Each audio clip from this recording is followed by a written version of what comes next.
నమస్తే రమగారు. నమస్తే ఏదైనా ఒక చిన్న సిరీస్ చెప్పుకుందామండి. చీకటి చిన్నరాజు చెప్దాం. 'చీకటి చిన్నరాజు.' ఏంటి రమగారు? ఏమి లేదు, మామూలు కదే, పేరే అలాంటిది. చీకటి కోడల్లాగా ఉన్నాయి. 16 రాత్రులు అనగానే మీరు ఒకటి ఎక్స్పెక్ట్ ఆ! చేశారు కదా. అదే కదా! భలే సీరీస్ రమగారు అవి. 16 రాత్రులు, అపూర్వ చింతామణి, ఆ! సూపర్ అవి. ఒక ఊపు ఊపేసినాయి. ఎవరెవరు చూడలేదో వాళ్ళందరూ మళ్ళీ చూడండి. మళ్ళీ చూడండి. అవును, ఖచ్చితంగా కొత్తగా వచ్చిన వాళ్ళంతా కూడా ఆడియన్స్ ఉమ్. డెఫినెట్‌గా చూడాలండి. సరే, 'చీకటి చిన్నరాజు' ఎవడు వాడు, ఏమిటి కథ? పూర్వం కళ్యాణి రాజ్యానికి ధర్మపాలుడు అని ఒక రాజుగారు ఉండేవాడు. హుహు. ఆయన భార్య మణిమాల. చాలా కాలం సంతానం లేదట. అయితే ఒకనాడు ఈయన వేటకెళ్ళాడు. వేటకెళ్తే కొంచెము వేట ప్రోగ్రాం అంతా హడావిడిగా ముగుస్తూ ఉండగా ఈయన కొంచెం పక్కకి వెళ్ళిపోయాడు సైన్యం నుంచి. మామూలుగా వేటకి వాటికి ఎట్లా వెళ్తారు, గుంపు ఉంటారు రాజుగారి వెనక. దేన్నో చూసి వేట తమకం. వేట ఏంటంటే అదొక పిచ్చ కింద ఉంటుందన్నమాట. ఏదైనా కనపడింది అనుకో దాని వెనకాల పరిగెడతారు. వెనకాల ఎవరైనా వస్తున్నారు రావట్లేదు చూసుకోరు. అవును. అది చూసుకొని తనతో ఈయన ఎక్కడికో వెళ్ళిపోయాడు అడవి మధ్యలోకి. వెళ్ళిపోతే ఈ అడవి మధ్యలో ఇంకా పులి దాడి చేసేసింది ఈయన మీదకి, వెనక్కి తిరిగేసింది. ఆ సమయంలో ఏమైంది, ఈయన బాణం వదిలేసరికల్లా ఈయన కంటే ముందే ఇంకో బాణం తగిలింది ఆ పులికి. అది ఎవరా అని చూస్తే దూరంగా ఒక చోట నిలబడి ఉన్న ఒక ధానుష్కుడు ఒకడు బాణం వేస్తూ కనపడ్డాడు. సరే వెళ్ళి చూసేసరికల్లా ఆమె ఒక స్త్రీ. రాజుగారి ప్రాణాలు కాపాడింది. ఆవిడ సౌందర్యవతి, యవ్వనవతి, బాగుంటుంది. రాజుగారు ఎవరు ఏమిటి అని కనుక్కుంటే అక్కడున్న శంబర రాజ్యానికి రాకుమార్తెని, మా అన్నయ్య మేము వేటకొచ్చాం, నేను కొంచెం యువతలకు వచ్చాను, మా వాళ్ళు వెనకాల ఉన్నారు, మీ ఇది కనపడింది, మీరు పులిని తరుముకుంటూ వచ్చారు, పులి మీ మీదకి దూకపోతుందని బాణం వేశానని చెప్పింది. ఆ అమ్మాయి పేరు సుమరేఖ. ఆవిడ అన్నయ్య రాజవర్మ. ఈయన ఆవిడ సౌందర్యానికి పడిపోయాడు. ఓకే. ఆమెను వివాహం చేసుకుంటానని అడిగాడు. అడిగేసరికల్లా ఈవిడేమంది, ఇట్లా కనపడంగానే పెళ్లి చేసేసుకుంటారా అంటే, కాదు నేను వివాహితుడినే, నేను రాజు ఇంకో 2-3 పెళ్ళిళ్ళు చేసుకోవచ్చు, నువ్వు నా ప్రాణాలు కాపాడావు, నీ సౌందర్యము నాకు నచ్చిందని ఆవిడ్ని తెచ్చుకున్నాడు. తీసుకొచ్చాడు తనతో పాటు. తీసుకొచ్చి పెళ్లి చేసుకున్నాడు. ఆ కాలంలో ఇది మామూలే కాబట్టి రాణిగారు ఏమనలా. ఓకే. చాలా కాలం సంతానం లేరు, ఈవిడికి పిల్లలు పుడతారని ఊహించారు. ఈవిడ ఒక మాధవి అని ఒక మనిషిని అరేంజ్ చేసుకుంది. క్రమంగా పెత్తనం అంతా చేజెక్కించుకుంది బాగా. మణిమాలాదేవి ప్రశాంతంగా నిశ్శబ్దంగా ఉండేది. ఇంతలో ఒక కొత్త వార్త వచ్చింది. ఏమిటంటే ఇంతకాలం పిల్లలు లేని మణిమాలాదేవి గర్భవతి అయింది అని. ఇప్పుడు వీళ్ళకి తట్టింది, ఈ సుమరేఖకి ఆమె అన్నయ్యకి. ఇప్పుడు రాణిగారికి మంగరంగ వైభవంగా సీమంతం చేస్తారు. పొద్దున ఆవిడ కుమారుడు పుడితే వాడు రాజు అవుతాడు, అంతే. ఇప్పుడు రాణిగా రాజుగారి ప్రేయసే సుమరేఖ, ప్రియ భార్య కానీ ఉత్తరాధికారి కాదు. ప్రజలు ఒప్పుకోరు. రాజు ఇంకా మరి ఇప్పటిదాకా గర్భవతి కానీ సడన్గా సంతానం అనేసరికి సంతానం మీద వ్యామోహం ఎవరికైనా ఉంటుంది. రాజ్యానికి ఉత్తరాధికారి. దాంతో వీళ్ళకి ఏమనిపించింది, ఎలాగైనా ఈవిడ్ని తప్పించేసేయాలి. తప్పించాలని ఏం చేశారు, ఆ సైన్యాధిపతి, అతని పేరు ఏదో సమరపాలుడు లేదా సమర భూపతి అనుకుందాం, ఈయన ధర్మపాలుడు కదా, ఆ సమర భూపతికి ఒక ఉత్తరం వచ్చింది.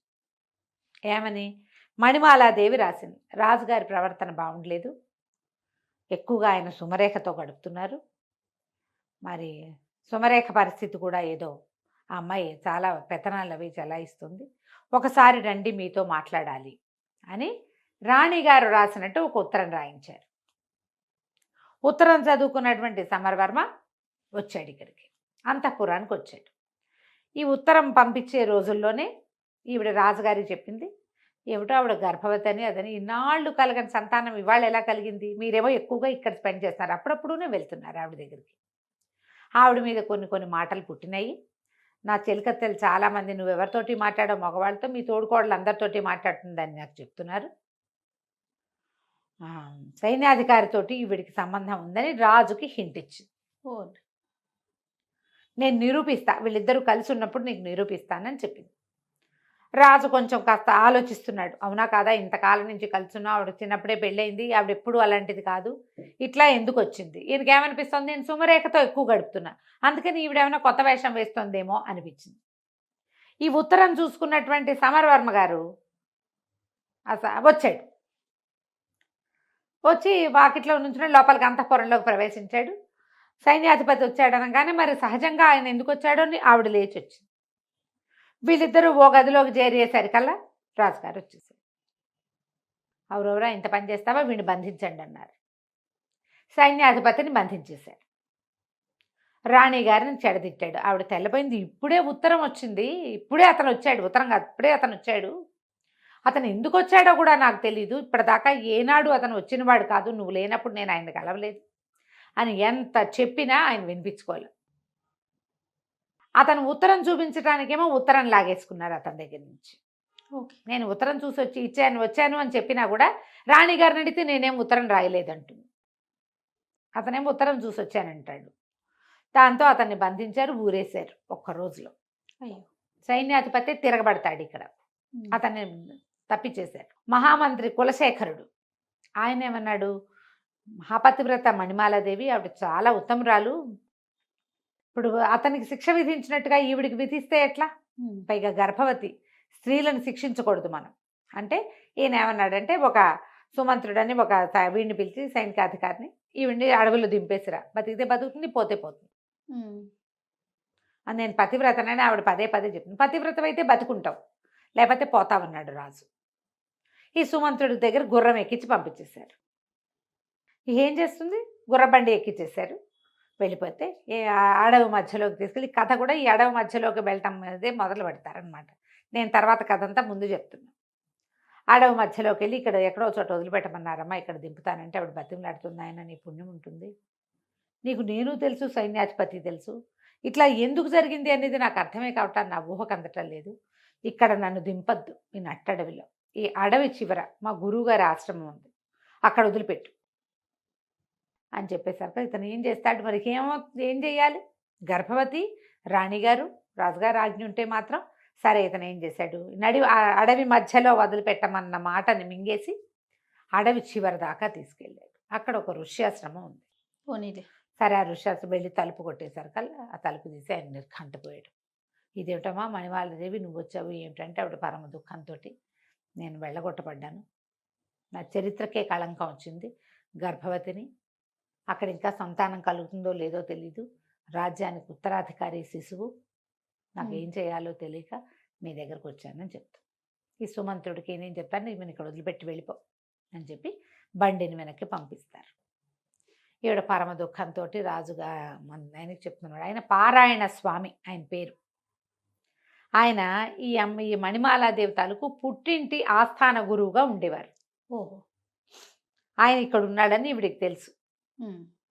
ఇంకా ఆయన ఏం చేస్తాడు, సరే ఈవిని తన దగ్గర అట్టి పెట్టుకుంటాడు. చూద్దాం, మన అవకాశం కోసం చూద్దాము. సుమరేఖ ఇప్పుడు రాణిగా ఉంది, రెండో రాణిగా ఉంది.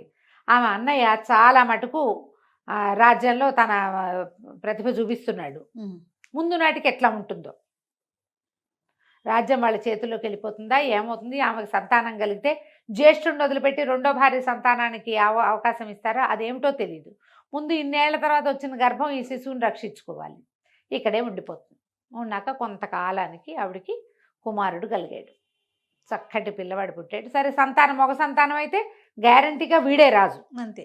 వినయపాలుడు అని పేరు పెట్టి పిల్లవాడిని పెంచారు. ఆ 18-19 ఏళ్ళు వచ్చేదాకా ఎన్నో రకాల యుద్ధ విద్యలు నేర్పించారు.